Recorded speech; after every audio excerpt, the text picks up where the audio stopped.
Hi, everyone. Happy Tuesday.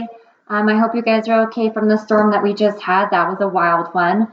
Thank you guys all for coming in on time to class for your quiz.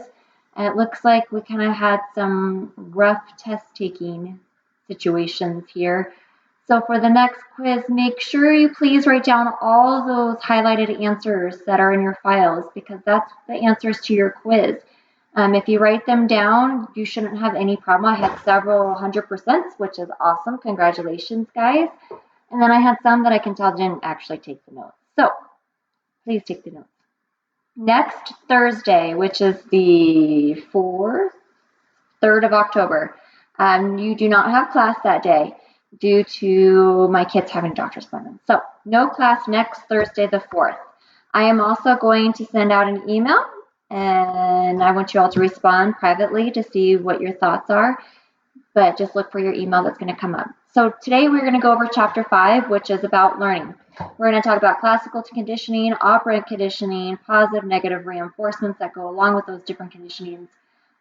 So there's going to be a couple videos that you have to watch on your own at home, or we can watch them in class on Thursday. So I'll write in your assignments what your option would like to be.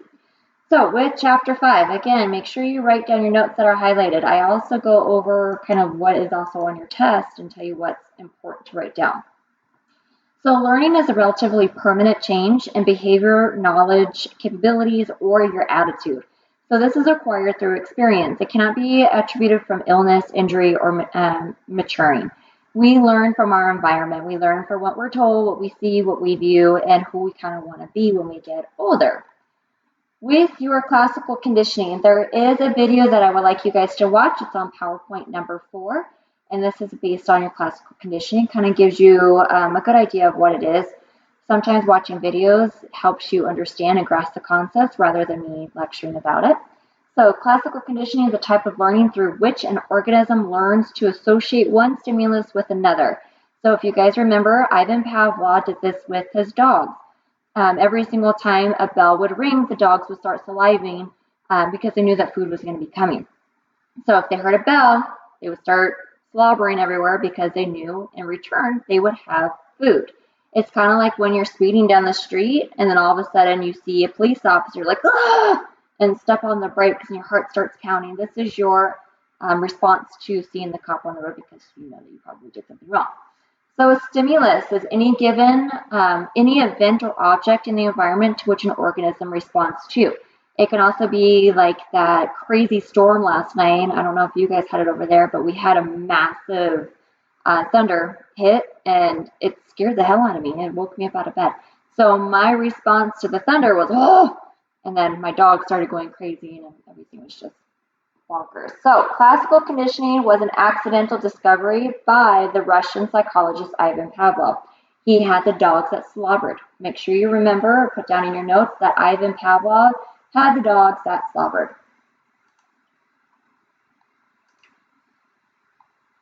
On slide number 6, Pavlov and process of classical conditioning. So conditioned stimulus is considered CS.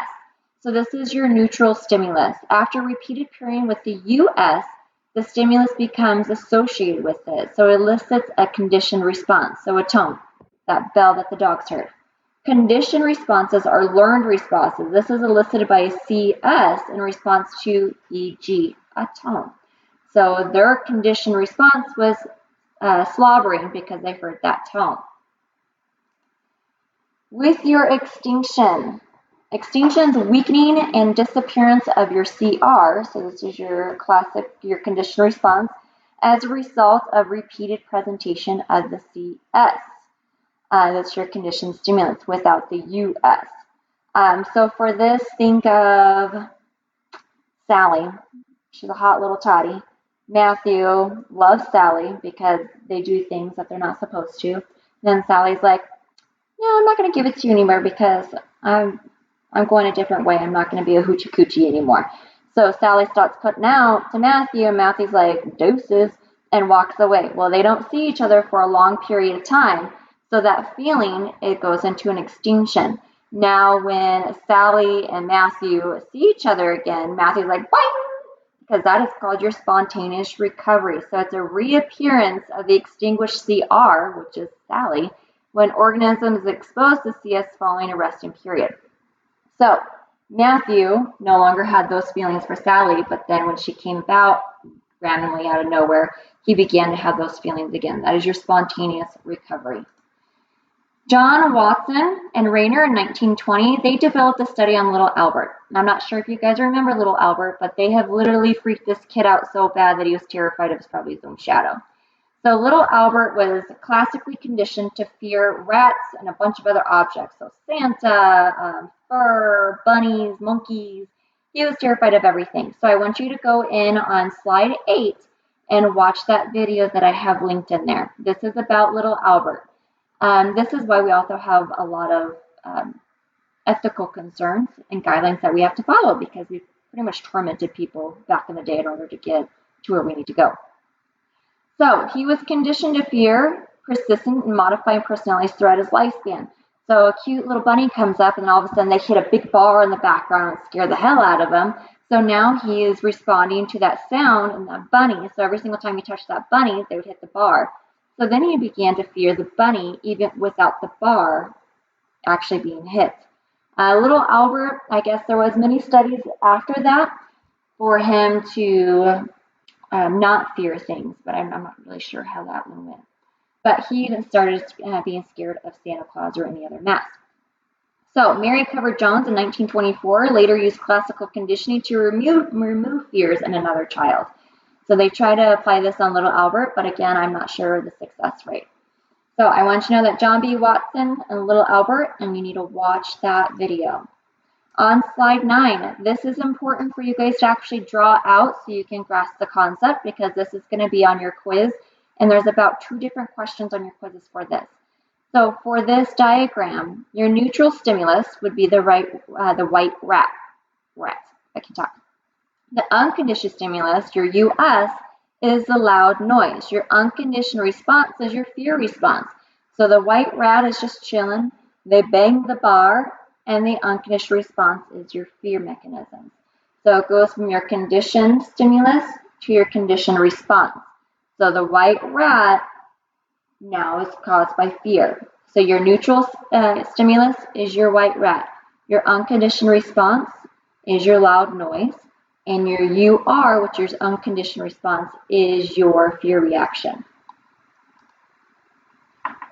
How many of you ate too much of something and you started throwing up, or you got really bad food sickness, or you drank too much Goldschlager or Jägermeister and you threw up so bad that you can't even have anything that's cinnamon and black licorice? Yeah. So this is becoming your taste aversion. So the intense dislike or avoidance of particular foods that have associated with nausea or discomfort. This is your biological adaptive for survival. So this is your taste aversion. So now, after I had my stupid episodes when I was younger, I can't even have cinnamon gum because it makes me want to vomit everywhere or smell black licorice. It's disgusting. All right. Slide 11, operant conditioning. This is the consequences of behavior are manipulated to increase or decrease the frequency of an existing response or shape a new one. So this is what your discussion post is about, is your operant conditioning. How are we going to reduce something and how are we going to increase something? So with our reinforcer, this follows the response. So it shrinks or increases the probability that it will occur again. So if I want you guys to start raising your hand, if I asked you a question, everyone that raised their hand, I would give them an M&M. I mean, it's not that big of a deal, but I would give you an M&M. The people that didn't raise their hand would not get an M&M. So they knew that every single time they raised their hand to answer, then you would get candy in return. So this would increase the more likelihood of the students raising their hand. Shaping is considered the learning in small steps rather than all at once. We do shaping with a lot of our children with autism. My hair is going frizzball for some reason with all this humidity. For shaping, we do this with our children with autism or learning disabilities. So, for instance, when we do brushing your teeth, it's not just like, hey, go in the bathroom and brush your teeth. We do it in small steps. Johnny, I want you to go into the bathroom. I want you to stand in front of the sink. I want you to turn on the water. I want you to reach up and grab your toothbrush. I want you to get your toothbrush wet. I want you to take your toothpaste out of the cabinet. I want you to open it. I want you to put it on your toothbrush. And then I want you to put the cap back on, put it back in the cabinet, put it in your mouth, brush, brush, brush, spit, wipe off your toothbrush, put your toothbrush back in the cabinet, shut the light off, and leave the bathroom. So it might sound simple to people that don't have any learning disabilities or have different functionings that they need. But for others, it's really good to have little modification steps so they can hit every single key component, because they can't just go in, grab a toothbrush, and start brushing their teeth because they missed the step where you had to do toothpaste on side of it. So with shaping, we reward successive approximations of desired responses and used to condition complex behaviors in people and other animals.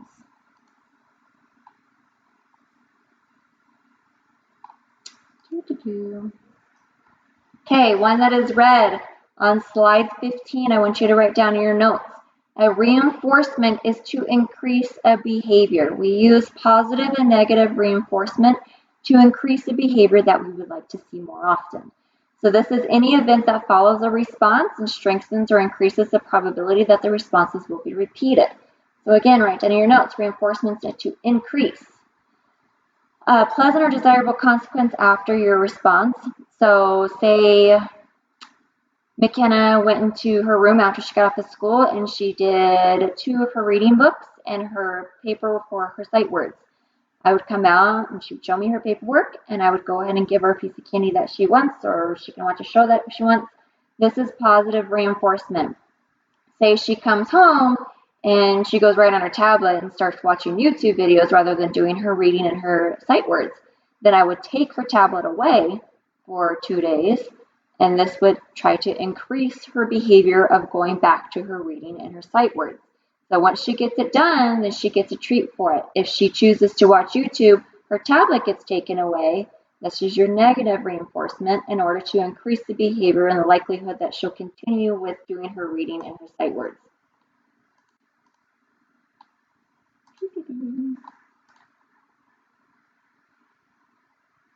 Okay, slide 20. This is your schedules of reinforcement. You have one that you have to write down in your notes that you'll be tested on.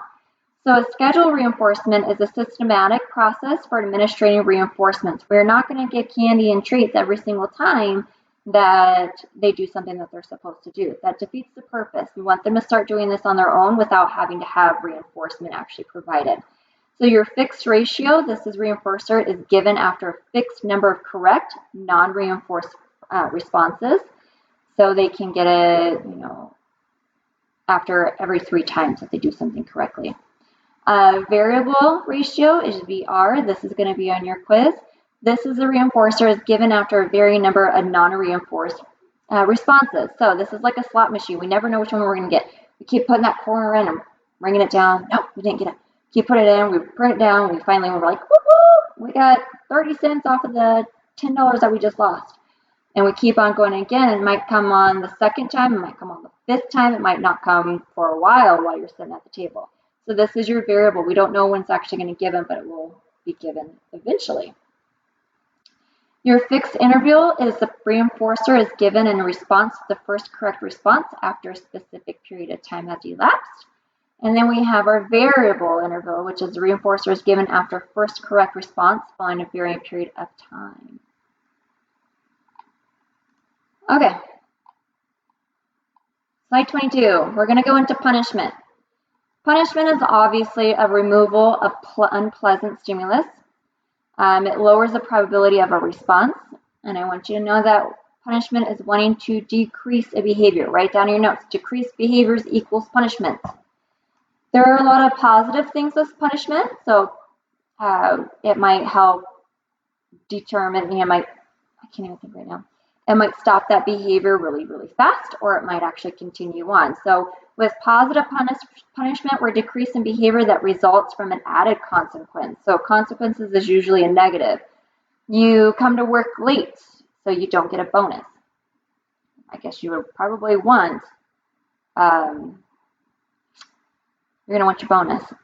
Negative punishment, decreasing behavior that results from a removed consequence. So loss is something desirable. Sorry, the bonus should be after negative punishment. Your positive punishment is you have to work late 3 nights in a row, so you're going to miss your hockey game or football game. So positive punishment, we add something. So this can even be spanking. We're spanking you because you did something nasty. Negative punishment, we're taking everything away from you, so that's desirable for you. So loss is something desirable. There are many disadvantages when it comes to punishment. It does not actually extinguish the undesirable behavior. It suppresses the behavior when the punishing agent is present. So like my friend Jessica, they're pretty hardcore with their kids. When McKenna and Tenley were 2 years old, Tenley kicked McKenna down the slide. At 2 years old, you really don't know that kicking somebody down the slide can result into someone getting hurt. And right off the bat, Jess came over and picked up Tenley, smacked her in the butt, and went and put her in bed. And it was like 5 o'clock in the afternoon. So I called over there. I'm like, hey, are you guys okay? I'm like, McKenna's all right. I'm sorry that I freaked out on you. It's just an accident. They're 2 years old. She's like, well, I spanked her a couple times, yelled at her, and put her in her bed. I'm like, well, did you talk to her of why you did it? Because if we're going to use punishment, we need to come in and talk to the person that we just punished as to why we yelled at them or we spanked them or we took stuff away. So in order to make punishment successful, we need to follow up with them, because a lot of times our children, they don't know what they did wrong. If we just make them and throw them in the room, now it's just all catastrophic and no one knows what the heck is going on. The punished ends up being fearful of the punisher. Tenley didn't want to go to Jess for a long time because Jess was the punisher. She didn't want to go to her. She wanted to go to her nanny instead. And then frequently leads to aggression if it happens quite a bit. Okay, slide 30. For this one, you need to write this down and make sure you write it down correctly so you do not mess it up. So escape learning is performing a behavior because it prevents or terminates an adverse event. So escaping, we are escaping it. Avoiding learning avoids events or conditions associated with an adverse consequence. Say you got into a food fight at school and you got in trouble, and you're supposed to come home and deal with your consequences, but instead you avoid it by running into the playground and staying there all day. So this is avoiding of an adverse consequence, which you know when you get back home it's going to be 10 times worse.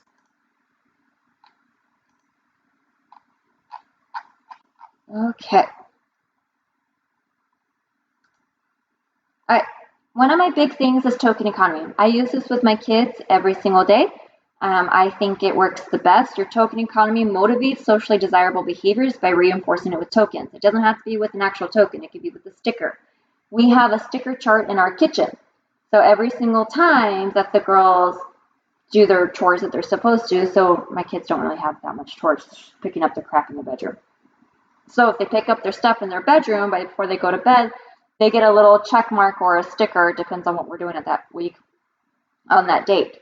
Now, if they get all of it, so say they get 5 stickers for Monday through Friday, then they get to go to the store and pick out a piece of candy, or they get a little toy that's probably like $2.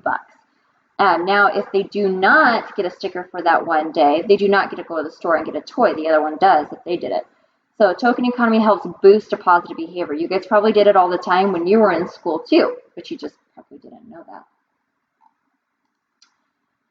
Okay, slide 34. You're going to want to write down that Tolman developed latent learning.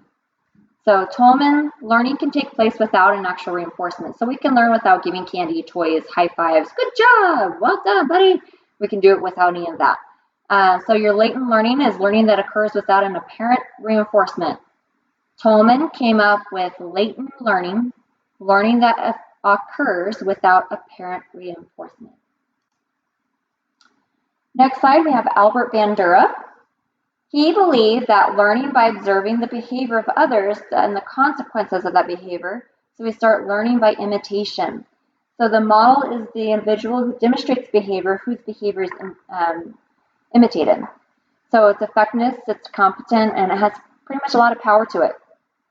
So when my sister came home and she got an A on her test, she would get to have the yes day. So she would get to do anything she wanted that whole day. She wanted to have all her friends over, she could have her friends over. She wanted to have a pizza party, she could have a pizza party. But if she didn't get it, then she got in trouble and grounded and sent to her room. So I learned from her mistakes and her behaviors, and I tried to always get what I wanted. Okay. let's see here. Video games and electronic devices, there's so much riffraff going around this. There's games, video games, phones, everything like that that can actually help teach an individual to do better in life. And there's also some like, can't remember what that car one is, where you pick up hookers and kill people and steal cars. Is it theft auto, something like that? Whatever it is. So some can learn how to steal cars and do drugs, and some can actually learn ABCs and learning and spelling and how to manage money. My cousin Tyler, he's a good one for this one. He played a lot of that Grand Theft Auto and everything like that. Well, he actually went to a car dealership and stole a truck and ended up running over somebody and fled the scene. And then he went and picked up his girlfriend on the side of the road. Weird. And then he tried to make it to Mexico, which he didn't make it. He's been in prison since. So he learned this by Grand Theft Auto, which you would think in the video game you would know that probably wasn't very successful half the time. Or like my kids, they have this Raz Kids on McKenna's tablet that helps her learn how to read. She went from a letter E to a letter F within a couple weeks. This is a good letter, E is a good letter. It's like the levels of reading. Within a week just for using Raz Kids. So video games can be good and it can be bad. I usually don't let my kids play video games unless it's like educational stuff. Okay, you guys. I'm going to upload this, and you're going to have one assignment, and I need you to watch those videos that are included. And remember, no class next Thursday. It is the 3rd of October. No class Thursday, October 3rd. All right, talk to you later. Bye.